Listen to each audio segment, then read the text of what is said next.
안녕하세요. 두 번째 20살 안진학입니다. 자, 오늘은 제가 경험했던 그리고 지금도 현재 진행형 중인 일에 대해서 말씀드리려고 하는데요. 바로 새 아파트 사실 때 이것만 안 하시면 6천만 원 버시는 겁니다. 자, 특히 오늘 내 집 마련 계획하시는 분들이 있으시다면 꼭 끝까지 들으십시오. 그리고 구독과 좋아요도 잊지 마시고. 자, 2014년쯤인가 와이프가 친하게 지내던 동생이 신랑 직장 때문에 경남 진영으로 이사를 알아보고 있어서 진영 아파트에 대한 얘기를 그 동생을 통해 많이 듣게 됐어요. 그러던 어느 공휴일 와이프가 진영에를 가자 하더라고요. 바람도 쐴 겸 갔습니다. 그리고는 아파트 분양 사무실을 하는 군데 들어가더라고요. 그냥 구경 안 했거니 하고 따라갔습니다. 거기서 한 2시간가량 구경하고 얘기 듣고 했는데 와이프가 덥석 계약을 하겠다는 겁니다. 황당했죠. 저희가 마산에 사는데 진영까지 1시간 거리인데다가 연고도 없고 처음 가본 동네고 아무런 정보가 없었거든요. 와이프는 마음을 먹고 왔더라고요. 아예 거기서 1시간 넘게 며칠만 더 생각해보자, 너무 성급하다, 뜯어 말렸죠. 근데 아무리 말리고 설득해도 이미 와이프 마음속에는 이 아파트가 벌써 다 지어져서 입주를 하고 있는 상태더라고요. 어쩌겠습니까? 결국 분양 계약을 했죠. 못 이기고 계약금 3천만 원도 보내줬습니다. 어쩌겠습니까? 그리 좋아하는데, 처자식이 좋아하는데 다 해주고 싶죠. 안 그렇습니까, 여러분? 돈이 문제지. 근데 좋아하는 모습을 보면서도 마음이 너무 찝찝하더라고요. 사실 제가 그 아파트 계약을 안 하고 싶었던 이유는 따로 있습니다. 바로 그 아파트가 들어보셨을 거예요. 지역 주택조합 아파트였거든요. 그 당시만 해도 주택조합 아파트는 막연하게만 알고 있었어요. 위험하다, 사기가 많다. 근데 사실 잘 몰랐죠. 저한테 그런 일이 있을 거라고는 상상도 못 했습니다. 저는 잘 될 줄 알았어요. 저는. 여기서부터 잘 들으셔야 됩니다. 일반 분양 아파트와 차이점을 제가 말씀드리자면, 일반 분양은 바로 회사, 즉 시행사에서 이 땅을 사고, 그러니까 집 지을 준비를 다 해놓고 청약을 받아서 분양하는 겁니다. 그리고 분양이 되고 나면 시행사에서 바로 집을 짓습니다. 그래서 우리는 집만 사면 되는 거예요. 지역 주택조합 아파트는 뭐냐? 우리가 돈을 모으고, 우리가 직접 돈을 모아서 이 땅을 사서 그 땅에 우리가 직접 집을 짓겠다는 겁니다. 결국 사업 주체가, 일반 분양 아파트는 시행사, 즉 회사라면, 이런 주택조합 아파트는 우리가 직접 시행사가 되는 겁니다. 우리가. 그러니까 지역 주택조합 아파트에 가입하면 조합원이 되거든요. 내가 조합원이 돼서 결국 시행사가 된다는 거예요, 제가. 그래서 지역 주택조합 아파트 보시면 조합원을 모은다는 광고를 보셨을 거예요. 내가 주인이기 때문에 수익이 나든 손해가 나든 시행사, 즉 우리 조합원들 책임이라는 거죠. 내 책임인 거예요. 내 책임. 거기서 조합장과 임원들을 선출해서 아파트 건축 관련 업무를 이제 일임하고, 업무를 도와줄 업무 대행사, 그리고 아파트 브랜드를 결정지을 시공사 등등을 이렇게 선정하게 됩니다. 그래서 이 주택조합 아파트의 장점이 뭐냐? 바로 일반 분양 아파트보다 싸다는 거예요. 메리트 있죠, 싸다는 건. 근데 장점이 이거 하나뿐이에요. 그럼 단점은 뭐냐? 그리고 단점뿐만이 아니고, 단점뿐만 아니라 위험 요소가 더럽게 많습니다. 진짜 더럽게 많아. 일반 분양은 우리가 분양만 받으면 알아서 집 지어주고, 다 지으면 우리가 들어가기만 하면 되지만, 주택조합은 내가 가입을 했잖아요? 이제 그때부터 시 땅입니다. 무슨 말이냐? 그때부터 내가 직접 집을 지을 준비를 해야 되는 거예요. 누가 지어주지 않아요. 내가 이제 직접 집을 지을 준비를 해야 되는 거예요. 나 하나도 모르는데. 공고리도 한번 쳐본 적 없는데 내가 집을 지어야 된다는 거예요. 그럼 설계도 해야 되고 뭐 자재도 알아봐야 되고 집 지을 수 있는 허가도 받아야 되고 등등등, 또 건축법도 알아야 되고. 사람 모였으니까 이 모든 것들을 이 모든 준비를 이제 시작하는 거예요. 이제. 그것도 내가 직접. 일반 분양처럼 뭐 분양만 받으면 누가 편하게 집 지어주는 거 절대 아닙니다. 이제부터 내가 준비해야 되는 거예요. 공사하는 게 아니고 준비부터 해야 되는 겁니다. 말 그대로 지옥행열차 이제 타시는 겁니다. 정말. 조합원 가입하시는 순간부터 지옥열차 타시는 거예요. 자동차를 예로 들면 돈만 주면 자동차 때 되면 알아서 나온다 아닙니까? 그게 일반 분양이에요. 근데 주택조합이란 내가 부품도 차에 대한 지식도 아무것도 없는 상태에서 내가 직접 차 만들겠다고 깝치는 거하고 똑같은 겁니다. 왜? 만들어져 있는 상태에서 사면 비싸니까. 내가 직접 싸게 만들겠다. 이런 거예요, 지금. 자, 이러면서 이제 문제가 발생하기 시작하는 겁니다. 착공이 웬 말입니까? 공사가 제대로 준비 자체도 되지 않고 망하는 경우가 허다합니다. 공사 시작도 아니에요. 공사를 할 수 있는 허가를 받는데도 3, 4년 걸립니다. 운 좋게 허가 받았다 해도 그때부터 공사 시작하면 2, 3년 또 걸리죠. 그럼 6, 7년 만에 집에 들어가는 거예요. 근데 이렇게라도 지으면 정말 다행입니다. 제일 큰 문제는 따로 있어요. 뭐냐면 제일 처음에 이 사업을 구상하고 시작한 사람이 있을 거 아닙니까? 근데 우린 그 사람을 몰라요. 조합원 되겠다고 한 500명 가량 모여도 서로가 서로를 몰라요. 그리고 모인 사람들 전부 건축을 몰라. 근데 이 사업을 시작하고 모은 사람은 있어요. 그리고 그 사람을 모은 첫 이 프로젝트를 시작한 그 사람만 건축을 안다면 이 건축 모르는 사람들을 데리고 등쳐먹기 좋겠다라는 생각 안 듭니까, 여러분? 왜냐?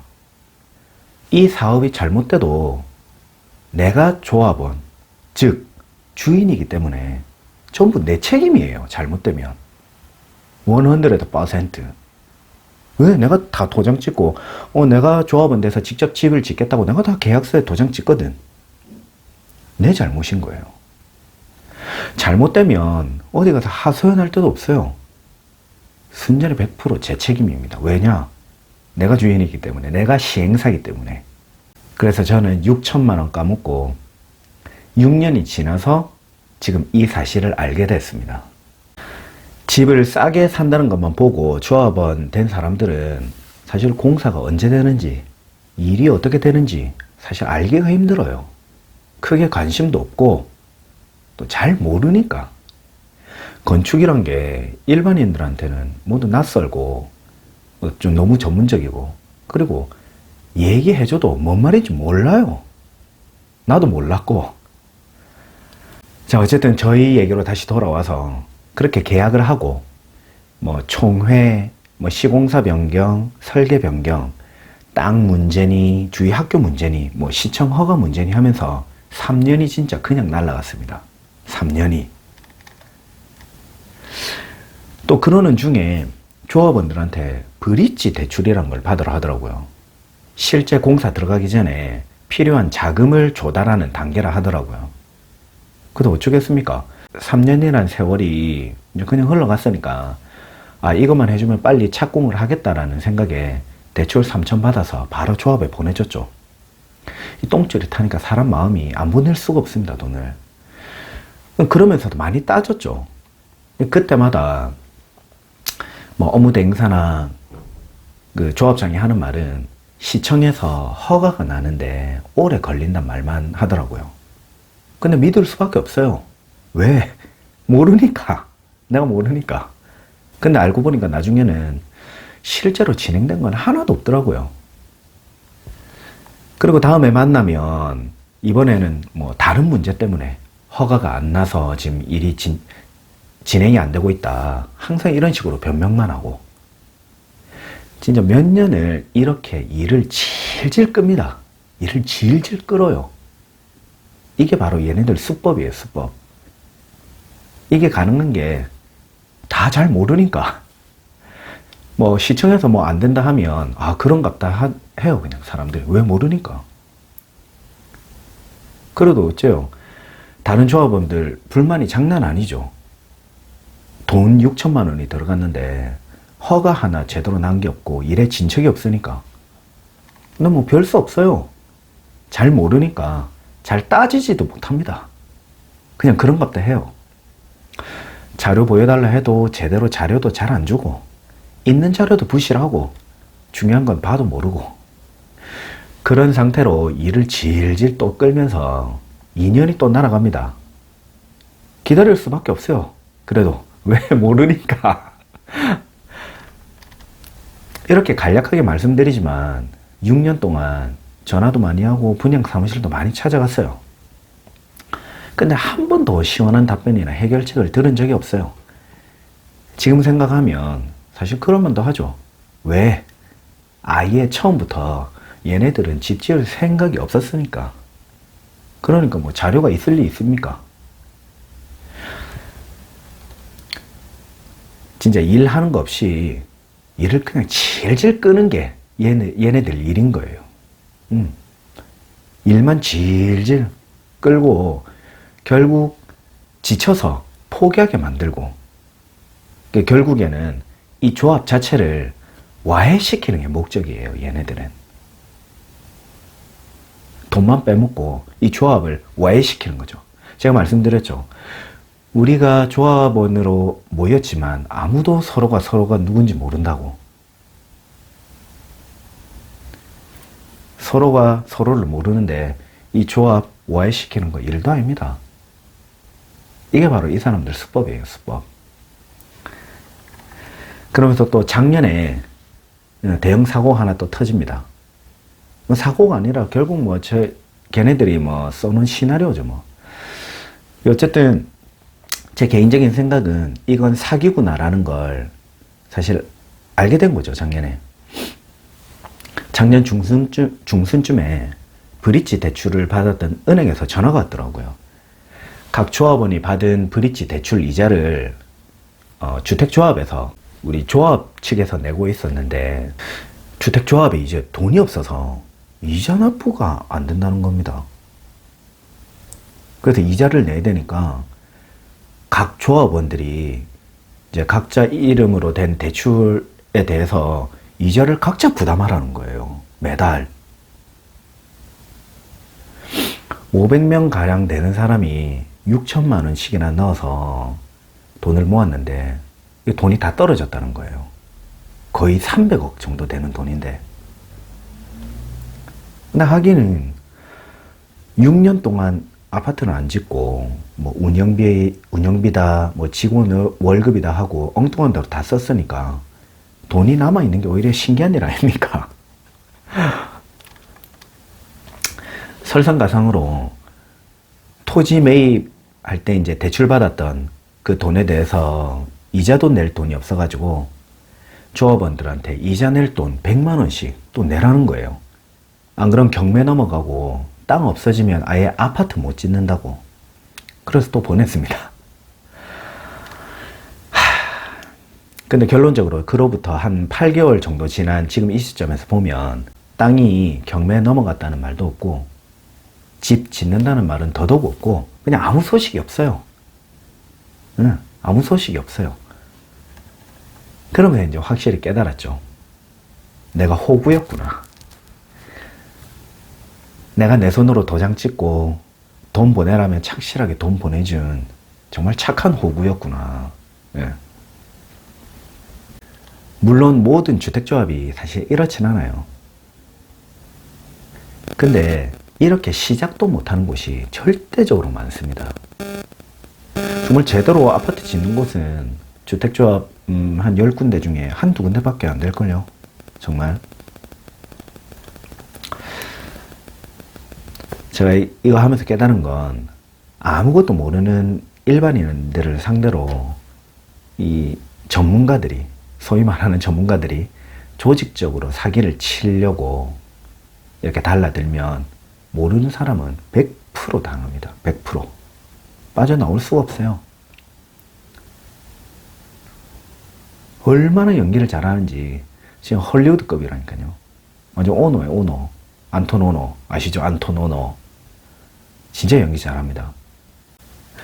그래서 이렇게 사람 모아놓고 돈 빼먹고 조합 와해돼서 불신으로 인해 서로서로에 대한 불신으로 와해돼서 없어지면 조용히 있다가 몇 년 뒤에 그 땅에서 이름 바꿔서 또 합니다. 그럼 아무것도 모르는 사람들 또 당하겠죠. 마음고생하고 개고생하고 돈 털리고. 저도 계약금 3천 일찌감치 날아갔고 저한텐 지금 이제 대출 3천만 원만 덩그러니 남아가지고 현재도 매달 이자 내고 있어요, 사실. 이자 내고 있습니다. 빚만 남았죠. 정말 시멘트 한 포대 못 보고 6천만 원 날렸습니다. 지금은 마음을 많이 추스렸지만 6천만 원이 어디 작은 돈입니까? 예?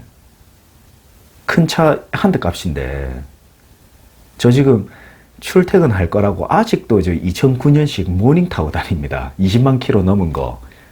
6천만 원이면 모닝을 지금 3대는 살 수 있어요. 3대는. 싸다고 혹하지 마시고 정말 싼 게 비지떡입니다. 집 사실 계획이 있으시다면 좀 비싸도 일반 분양 아파트 사세요. 이래 개고생하고 결국 돈 날리는 거에 비하면 절대 비싼 게 아닙니다. 어쩌면 6천만 원이 아니라 그 이상을 버시는 거예요. 이건. 이 주택조합 안 하시면. 그 이외에도 뭐 참 할 말이 많지만 이쯤에서 줄일게요. 부디 더 이상의 저 같은 호구가 안 나왔으면 하는 바람입니다. 이상입니다.